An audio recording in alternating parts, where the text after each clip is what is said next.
Uma mente inquieta, Kay Jemison, parte 9.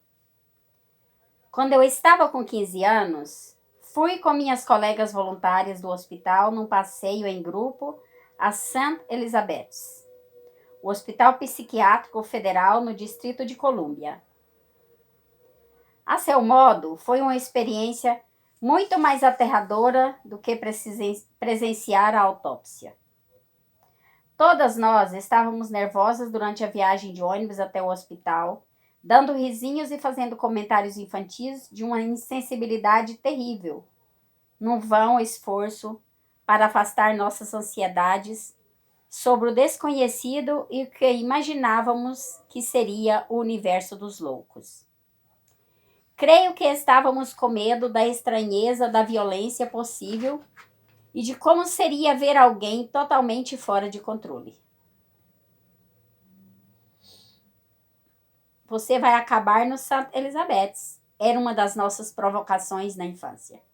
E apesar do fato de eu não ter nenhum motivo evidente para acreditar que não fosse razoavelmente lúcida, medos irracionais começaram a me aguilhoar por dentro. Afinal de contas, eu tinha um temperamento terrível, e embora ele raramente entrasse em erupção, quando isso acontecia, ele assustava a mim e a qualquer um que estivesse próximo do seu epicentro. Era a única fissura, mas uma fissura perturbadora.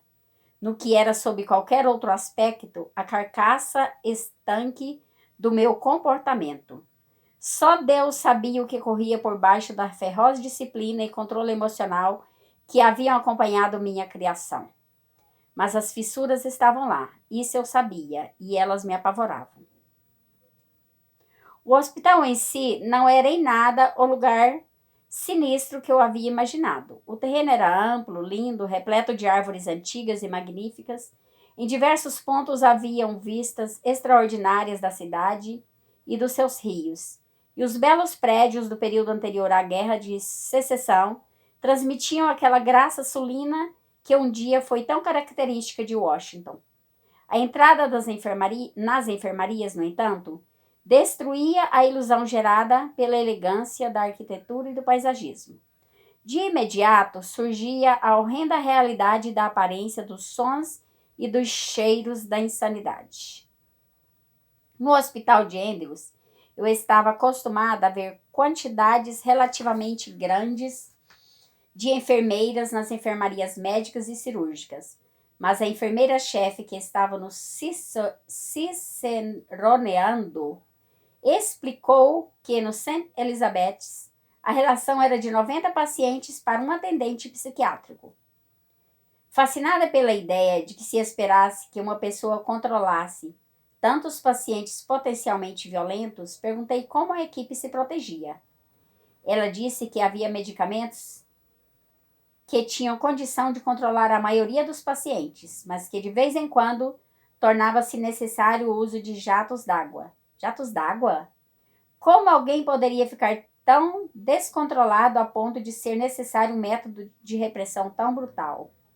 Foi algo que não consegui tirar da cabeça. Muito pior, porém, foi entrar na sala de estar diurna de uma das enfermarias femininas.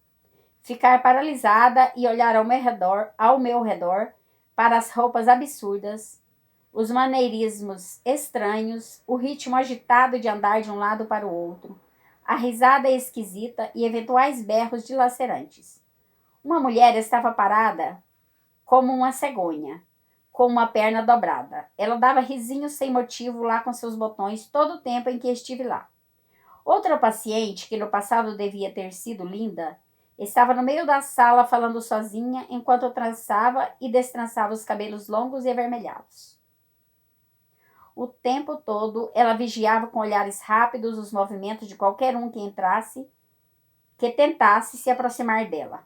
A princípio senti medo dela, mas também estava intrigada, como que encantada.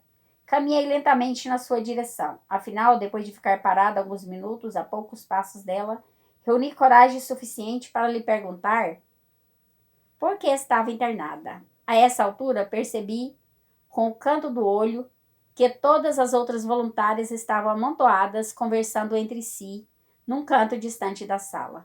Resolvi, no entanto, ficar onde estava. Minha curiosidade havia aberto brechas importantes nos meus medos. A paciente, enquanto isso, ficou olhando através de mim por muito tempo. Depois, virando-se de lado para não me dirigir o olhar, ela explicou por que estava no St. Elizabeth's.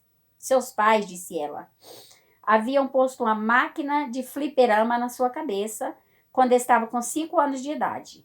As bolas vermelhas lhe diziam quando devia rir. As azuis, quando devia se calar e se afastar das pessoas. As verdes diziam para ela começar a multiplicar por 3.